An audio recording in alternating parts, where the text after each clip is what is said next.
Hey everyone, welcome to my YouTube channel. और आज मैं आपको एक्सप्लेन कर रही हूँ episode second of the drama the white olive tree. अब एपिसोड के स्टार्ट में एक लड़का सॉन्ग के लिए अम्ब्रेला लेकर आता है, जो कि सॉन्ग से कहता है कि मैं लोचन का दोस्त हूँ जिसने तुम्हें अम्ब्रेला देने के लिए कहा है। अब सॉन्ग जैसे ही पीछे मुड़कर देखती है, ये लीजन होता है, जिसको देख के सॉन्ग सोचती है कि मैं गलत थी, चाहे जितना भी टाइम बीत जाए मैं इन आंखों को हमेशा पहचान सकती हूँ। अब लीसन सॉन्ग को टिश्यू देता है और बोलता है कि तुम भीग गई हो, इससे खुद को साफ कर लो। अब लीसन सॉन्ग को छोड़ने के लिए जा रहा होता है, जिसके साथ होकर सॉन्ग बहुत खुश होती है कि उसकी मुलाकात लीजन से दोबारा हो गई है। तो लीजन उसे पूछता है कि तुम्हें कहाँ जाना है, जिसका जवाब देते हुए सॉन्ग बोलती है कि मुझे नॉर्थ गेट स्ट्रीट जाना है। तो लीजन बोलता है ठीक है, मैं तुम्हें वहाँ छोड़ देता हूँ। अब लीजन सॉन्ग से पूछता है कि क्या मैं एसी ऑन कर दूं, तो सॉन्ग बोलती है कि नहीं, और वो बोलती है कि जब भी एसी ऑन होता है तो मैं कार सिक हो जाती हूँ। तो लीजन बोलता है कि रिपोर्टर्स को तो फील्ड असाइनमेंट के लिए बाहर जाना पड़ता है, तुम तब क्या करती हो। तो सॉन्ग बोलती है कि मैं तब सोने की कोशिश करती हूँ। ये सुनकर लीजन मुस्कुराने लगता है और उसे बोलता है कि फिर तुम चाहो तो तुम सो सकती हो, जब तुम्हारा घर पास आ जाएगा तो मैं तुम्हें बता दूंगा। तो सॉन्ग खुद ही सोचती है लेकिन मैं भी सोना नहीं चाहती हूँ। तो सॉन्ग लीजन से पूछती है कि क्या तुम चाइनीज हो। तो लीजन बोलता है कि नहीं, मेरी फैमिली यहीं से है लेकिन मेरी नेशनैलिटी अलग है। तो सॉन्ग बोलती है लेकिन तुम्हें लियांग सिटी के सारे रास्ते मालूम है, तुम्हें नेविगेशन की भी जरूरत नहीं पड़ती है। तो लीजन बोलता है कि जब मेरे डैड रिटायर हो गए तो वो अपनी कंट्री वापस आ गए और वो लियांग सिटी में ही सेटल हो गए,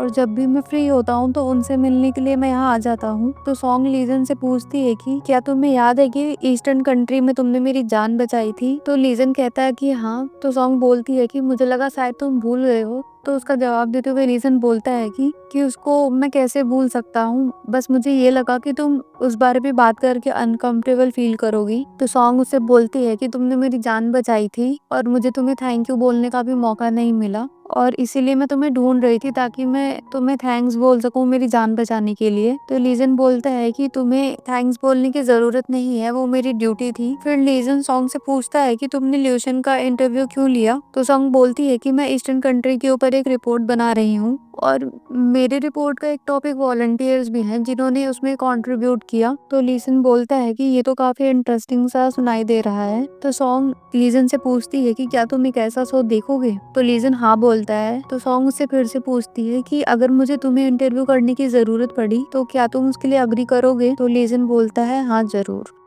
अब लीजन अपने दोस्त का इंतजार करते हुए वही सॉन्गन की बनाई हुई डॉक्यूमेंट्री देख रहा होता है। तभी वहाँ पे ल्यूजन आता है। लीजन से पूछता है कि क्या तुम इस वॉलंटियर काम के बाद मेरी मदद करने के लिए यहाँ आए हो। तो लीजन बोलता है हाँ, जिसका जवाब सुनकर ल्यूजन खुश हो जाता है और वो बोलता है कि तुम्हें कन्विंस करना बहुत मुश्किल था और तुम्हें कन्विंस करने के लिए ही मैं eastern country as a volunteer गया था, और अगर इसके बाद भी तुम मुझे इनकार कर देते तो फिर मुझे गिव अप ही करना पड़ता था। अब लाउजन लीजन की बहुत तारीफ कर रहा होता है। तो लीजन उसे बोलता है कि जब भी तुम मेरी इतनी तारीफ करते हो मतलब तुम्हें मुझसे कोई फेवर चाहिए होता है। ये सुनकर लोजन उसे बोलता है कि तुम रिपोर्टर्स के बारे में क्या सोचते हो। तो लीजन बोलता है कि रिपोर्टर्स सोशली जिम्मेदार होते हैं, और तभी वो सॉन्ग को याद करता है और बोलता है कि और वो बहुत बहादुर भी होते हैं। जहाँ ये बोलते हुए लीजन मुस्कुरा रहा होता है और उसको देखकर लोजन भी काफी रिलैक्स हो जाता है। अब वही नेक्स्ट सीन में हम देखते हैं सॉन्ग और सेनबई एक साथ डायरेक्टर के रूम में होते हैं। जहाँ डायरेक्टर सॉन्ग को बोल रहा होता है कि इस बार सॉन्ग की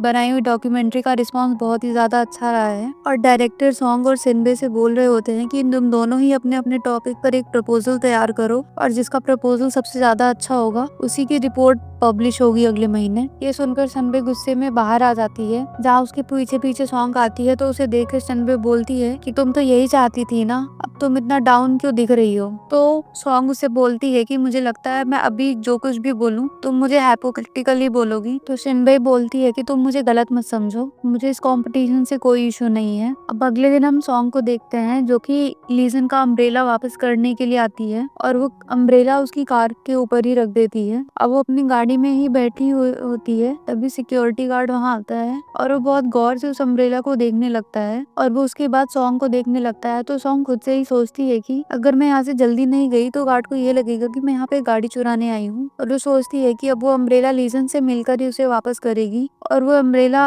लेने जा रही होती है। इतने में वहाँ पर लीजन आ जाता है, तो वो लीजन से बोलती है कि मैं यहाँ तुम्हारा अम्ब्रेला तुम्हें वापस करने आई थी, जिसे देखकर वो हंसने लगता है और बोलता है कि क्या तुम मुझे मेरा अम्ब्रेला ऐसे वापस करने वाली थी, गाड़ी के ऊपर रखकर। तो सॉन्ग बोलती है कि मुझे समझ ही नहीं आ रहा था कि मैं इस अम्ब्रेला को कहाँ रखूं। अब लीजन जब अम्ब्रेला रखने के लिए गाड़ी का दरवाजा खोलता है तो अंदर रखी हुई बुक्स को देखकर सॉन्ग पूछती है कि तुम्हारा मेजर क्या था। तो लीजन बोलता है कि मैंने स्ट्रक्चरल डिमोलिशन पढ़ा है। तभी लीजन सॉन्ग से पूछता है कि क्या तुम्हारे पास मेरा वो रेड ब्रेसलेट है। ये सुनकर सॉन्ग थोड़ा हैरान हो जाती है। तो लीजन उसे बोलता है कि अगर वो तुम्हें नहीं मिल रहा तो कोई बात नहीं। तो सॉन्ग बोलती है वो मेरे पास ही है, लेकिन मैं आज उसे नहीं लाई, और अगली बार जब हम वापस मिलेंगे तो मैं वो तुम्हें दे दूंगी। तो लीजन कहता है कि ठीक है। तो सॉन्ग उसे पूछती है कि क्या वो ब्रेसलेट गुड लक के लिए है। तो लीजन कहता है कि हाँ। तो सॉन्ग उसे पूछती है कि क्या वो तुम्हें किसी फैमिली मेंबर ने दिया है। तो लीजन कहता है हाँ। तो सॉन्ग उससे अपनी डॉक्यूमेंट्री के बारे में पूछती है। तो लीजन बोलता है कि हाँ, वो शो मैंने देखा और मुझे वो बहुत पसंद आया। तो सॉन्ग बोलती है कि हाँ, लेकिन वो डॉक्यूमेंट्री बहुत छोटी थी, मैं उस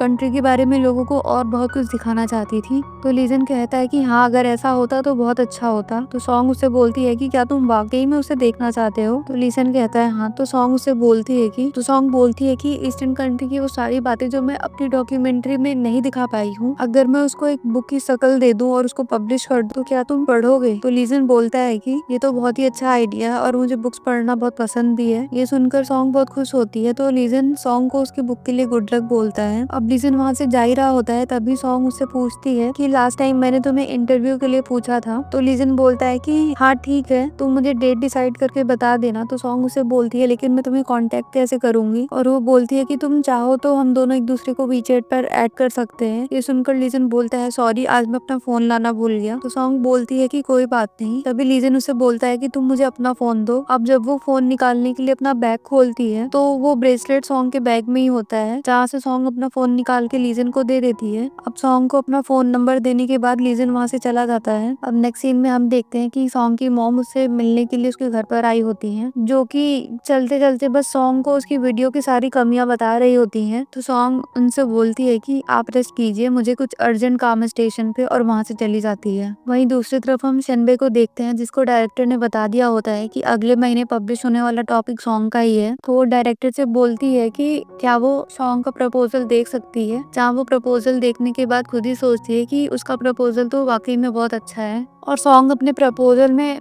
लोचन के इंटरव्यू का भी जिक्र करती है, जिसको देख के शिनबे को याद आता है कि उसी ने सॉन्ग को लोशन का नंबर दिया था, जिसे देख के शिनबे को अच्छा नहीं लगता। और वो कहती है कि सॉन्ग ने तो मुझसे लोचन का नंबर पर्सनल काम के लिए लिया था। और वहीं शिनबे उसके प्रपोजल में लीजन का भी नाम पढ़ती है। और शिनबे को याद आता है कि एक दिन सॉन्ग अपने लैपटॉप में लीजन की ही तस्वीर देख रही थी। अब डिनर के टाइम सॉन्ग की मॉम उसकी बनाई हुई डॉक्यूमेंट्री को फिर से क्रिटिसाइज कर रही होती है। वहीं दूसरी तरफ सॉन्ग फोन पर लीजन से बात कर रही होती है, जिसे देखकर उसकी मॉम बोलती है कि तुम किससे बात कर रही हो। तो सॉन्ग उनसे बोलती है कि आपको मेरी बनाई हुई डॉक्यूमेंट्री पसंद नहीं आई, लेकिन कुछ लोगों को वो बहुत पसंद आई। और वो बोलती है कि मुझे लगता है कि मैं अपना काम अभी बहुत अच्छा कर रही हूँ। तो उसकी मॉम बोलती है कि तुम बिल्कुल अपने डैड पर गई हो। तो सॉन्ग बोलती है कि मैं अपने डैड की बेटी हूँ तो उन्हीं पर जाऊंगी। तो वो बोलती है लेकिन तुम मेरी बेटी भी हो। और वो बोलती है कि अब तुम बड़ी हो गई हो, लेकिन ये मत बोलना कि इस फैमिली को सॉन्ग टीचर ने धोखा दिया है। फिर वो सॉन्ग से बोलती है कि तुम्हारे डैड तुम्हारे लिए घर कब खरीदने वाले हैं। तो सॉन्ग बोलती है कि मुझे नहीं पता। तो वो बोलती है ये घर तुम्हारे ग्रैंडमदर ने तुम्हारे अंकल को दिया था। और वो बोलती है कि रंचे अभी यूनिवर्सिटी में है, लेकिन जब उसकी शादी होगी तो तुम्हें ये घर खाली करना होगा। तो सॉन्ग बोलती है कि आप चिंता मत करें, कुछ सालों में मैं अपना घर ले लूंगी। तो उसकी मॉम बोलती है कि क्या तुम इतनी सैलरी में अपना घर खरीद सकती हो। तो वो बोलती है कि अगर मैं घर नहीं खरीद सकी तो मैं रेंट पर रह लूंगी, ऐसा भी नहीं कि मैं बाहर सड़क पर रहूंगी। तो उसकी मॉम बोलती है कि तुम्हारी मर्जी है, और मैं इस वीकेंड वापस जा रही हूँ और तुम मुझे छोड़ने जाओगी। अब नेक्स्ट सीन में हम सॉन्ग को देखते हैं, जो कि अपने ऑफिस में होती है, जहाँ रिपोर्टर ऑफ द ईयर की अनाउंसमेंट होने वाली होती है। तो उसकी कलीग उससे बोलती है कि तुम्हारी शो की हाईएस्ट रेटिंग रही है, तो मुझे लगता है रिपोर्टर ऑफ द ईयर तो तुम ही होगी। लेकिन director reporter of the year के लिए शिनबे का नाम अनाउंस करते हैं। वही मीटिंग के बाद सॉन्ग काफी उदास हो जाती है। तो उसकी कलीग बोलती है कि तुम उदास मत हो। तो सॉन्ग बोलती है कि मैं उदास नहीं हो रही। तो सॉन्ग उससे पूछती पूछती है कि तुम्हें क्या लगता है, अगर मैं ईस्टर्न कंट्री जाने के लिए एप्लीकेशन सबमिट करूंगी तो क्या स्टेशन उस एप्लीकेशन को अप्रूव करेगा? तो उसकी कलीग बोलती है ईस्टर्न सिटी, पर वहाँ की सिचुएशन तो अभी बहुत डेंजरस है। और वो बोलती है इवन अगर तुम इस बार का अवार्ड नहीं जीत पाई, इतने में ही सॉन्ग उसको बोलती है कि तुम ऐसा क्यों बोल रही हो, मैं इतनी भी नाजुक नहीं हूँ, मैं तो बस पूछ रही हूँ। वही रिपोर्टर ऑफ द ईयर बनने की खुशी में सनबई सबको ट्रीट दे रही होती है। वहीं उसके बगल वाली चेयर खाली होती है तो उसकी कलीग पूछती है कि और कौन आ रहा है, हमारे सारे कलीग्स तो आ चुके हैं। तो शिनबे बोलती है कि आज मैंने अपने बॉयफ्रेंड को इनवाइट किया है, और क्योंकि हम लोग ईस्टर्न कंट्री के प्रोजेक्ट पर काम करने वाले हैं और मेरा बॉयफ्रेंड ईस्टर्न कंट्री में एज अ वॉलंटियर काम कर चुका है, तो मुझे लगता है कि वो भी हमारे काम में कुछ कंट्रीब्यूट कर सकता है। इतने में ही यहाँ पर लीजन आ जाता है। वहीं लीजन को वहाँ देखकर सॉन्ग को बहुत बुरा लगता है और वो बोलती है कि मैं अभी आती हूँ, ये बोलकर वो वहाँ से चली जाती है। जिसको देखकर शिनबे बोलती है कि ये तो काफी इमोशनल हो गई। लीजन भी सॉन्ग को देखने के लिए बाहर आता है। अब लीजन जब सॉन्ग के पास आता है तो सॉन्ग रो रही होती है। उसको देखकर सॉन्ग जल्दी से अपने आंसू पोंछ लेती है। अब लीजन उसे कुछ बोलने ही वाला होता है तो लीजन उसकी बात सुने बगैर ही वहाँ से जाने लगती है। तब भी वो वापस आ जाती है और वो बोलती है कि मुझे डर है कि कहीं मैं इसको अगली बार लाना भूल ना जाऊं, और वो उसका ब्रेसलेट उसके हाथ में पकड़ा कर वहाँ से चली जाती है। अब सॉन्ग को इस तरह देख कर लीजन को भी बहुत बुरा लग रहा होता है। वहीं सनबे लीजन से माफी मांगती है कि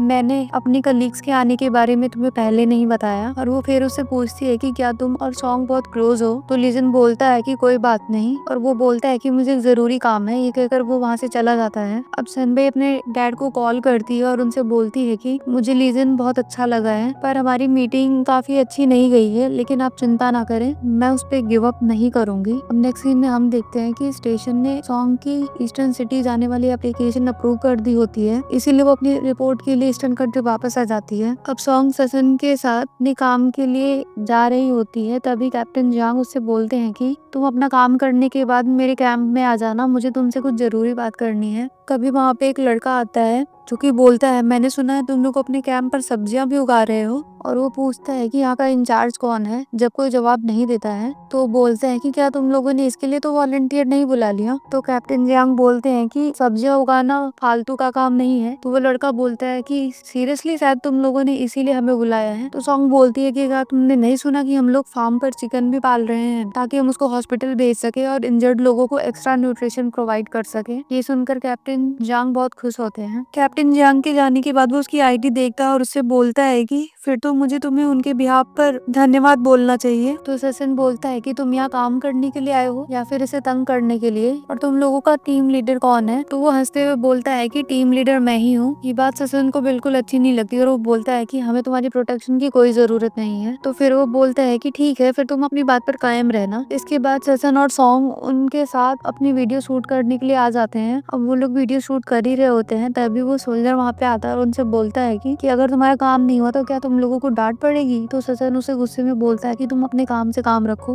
तभी वहाँ पे गन फायर होने लगती है और वो उनको बचा लेता है। फिर वो उनसे बोलता है कि अगर मैं अपने काम से काम रखता तो तुम लोग आज मर गए होते। तभी ससन एक आदमी के पास जाके इनसे बात करता है जो कि गन फायर की वजह से डर गए होते हैं। तो सॉन्ग उस सोल्जर से बोलती है वो बस लोगों को प्रोटेक्ट करने की कोशिश कर रहा है। तो वो सोल्जर सॉन्ग से बोलता है कि ये हमारी ड्यूटी है। तो वो बोलती है लेकिन ये उसकी कंट्री है और वो इस प्लेस को तुमसे या मुझसे कहीं ज्यादा प्रोटेक्ट करना चाहता है। और यहीं पर ये एपिसोड समाप्त हो जाता है।